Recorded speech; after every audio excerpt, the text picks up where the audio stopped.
What makes a great battle shonen? Battle shonen are constantly changing and adapting, with new series coming out each year to expand on the subgenre. I want to look at two series in particular that each focus on a unique aspect of the idea behind battles. Before that though, let's just go back really quickly to where battle shonen was originally popularized with its roots in Dragon Ball. Created by Akira Toriyama in 1984, Dragon Ball became the blueprint for what battle shonen could be. It wasn't the first shonen series, but it was the one that solidified the formula with adventure, epic battles, training arcs, power-ups, and an underdog protagonist with an indomitable will. These elements weren't just about physical strength. They were tied to themes of personal growth, teamwork, and perseverance, ideas that would become central to the shonen genre as a whole. Dragon Ball's influence led to the creation of many great shonen series that would solidify its reputation even more so. Each of the series adopted Dragon Ball's blueprint and expanded on it in unique ways, introducing more complex worlds, powers, and character relationships. The subgenre as a whole has continued to evolve and evolve until we have finally reached a point where anything is possible. Food Wars takes Dragon Ball's fighting blueprint and turns it into a borderline hentai that you forget is actually about cooking. Instead of regular fistfights, we get exciting scenes in the form of shaking salt or cutting meat. Each reaction to food is so over the top that the judges are literally getting their clothes blown off at the taste of each dish. The series as an entirety just shouldn't work at all and has no reason to be this entertaining, but it still works and is still considered a battle shonen even though it doesn't contain any physical battles. What makes Food Wars a successor to Dragon Ball isn't the physicality, but the emotional stakes. When you get sucked into the series of Food Wars, the subjectiveness of each battle is so important and it makes each fight feel like an actual life or death situation. The series changes from an over-the-top reaction montage to something you actually care about. Food Wars proves that the battle shonen formula can be adapted to almost any field, as long as it maintains the same spirit of challenge, growth, and passion that defines the genre.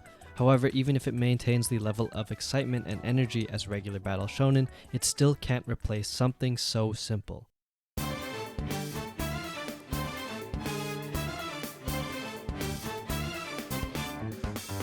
I love watching superpowered people duke it out like their life depends on it. There's something almost primal about seeing some dude get his head snapped back after receiving a punch, or watching a warrior move at light speed.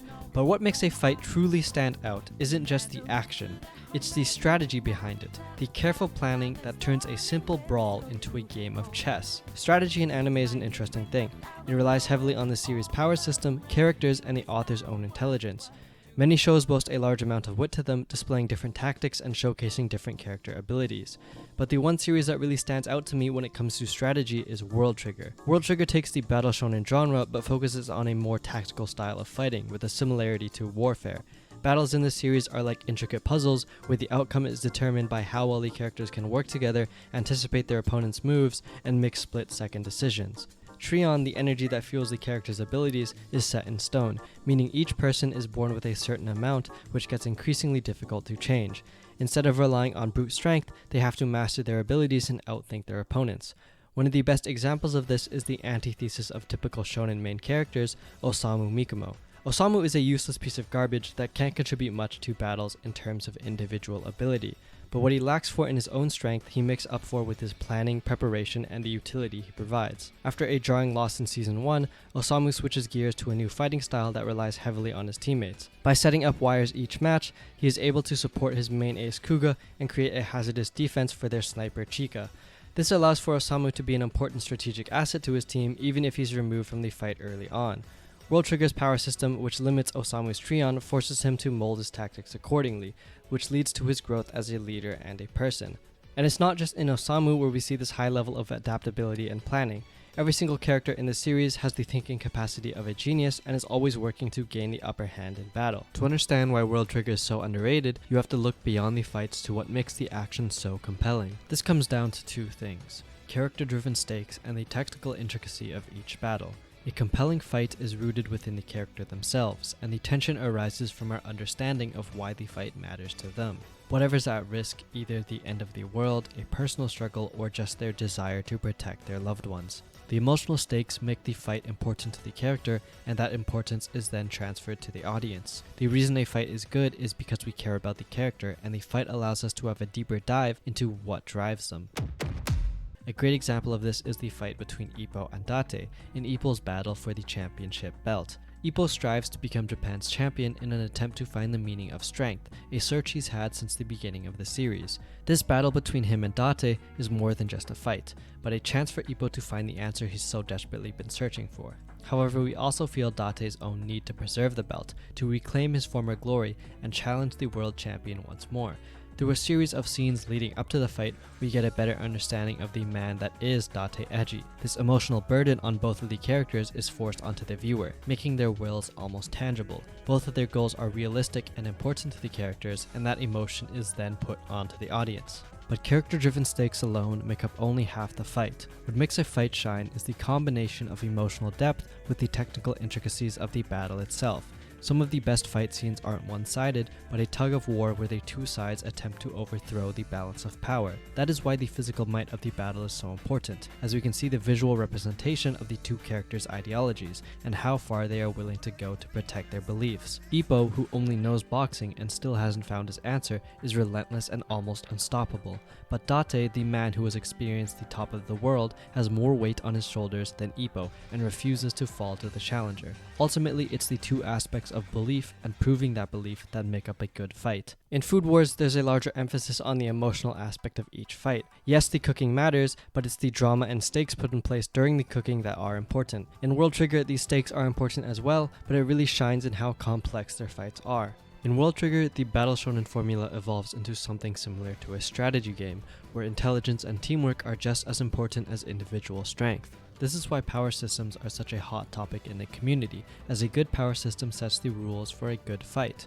Food Wars honestly doesn't really have a power system, just different cooking styles, which is why the actual content of the fights aren't super important. You don't need to understand cooking to really enjoy the show, as long as you can understand the narrative. On the other hand, World Trigger has an amazing power system that has strict rules and a limited set of weapons or abilities that our agents can wield. This allows for fights that rely on strategy and teamwork as opposed to just straight power. But it's not just in anime or media that people are drawn to fights.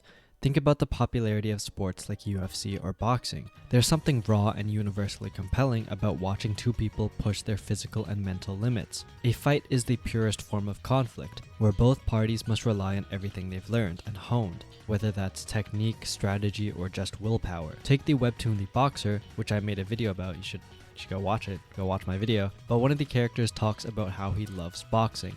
Not because he thinks it's pure violence, but rather he loves the connection between the two fighters. There's beauty in two people preparing for a fight tirelessly, thinking of the other person all day long, just to meet in the ring and give it their all. Beyond the physical spectacle, we're captivated by the stories behind each fighter. It's not just about who's stronger, but who the audience is cheering for and the narrative behind the fight. The best fights are never about brute force alone, but the clever tactics and heart that make a fighter endure. This mirrors what makes fictional fights so compelling, whether it's in World Trigger or other series. The emotional weight and strategy behind every move draw us in just as much as the punches themselves.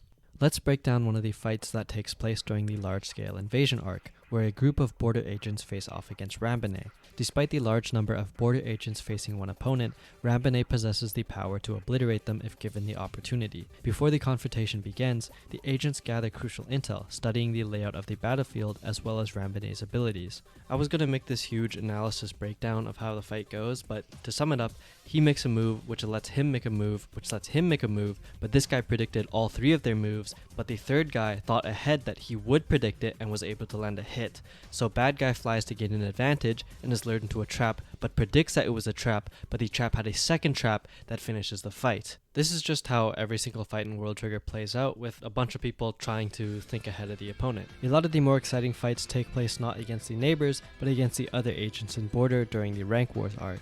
Rank matches are broadcasted and recorded for all agents as a form of entertainment. This lets build-up occur and a large amount of studying and preparation to come up with counter strategies.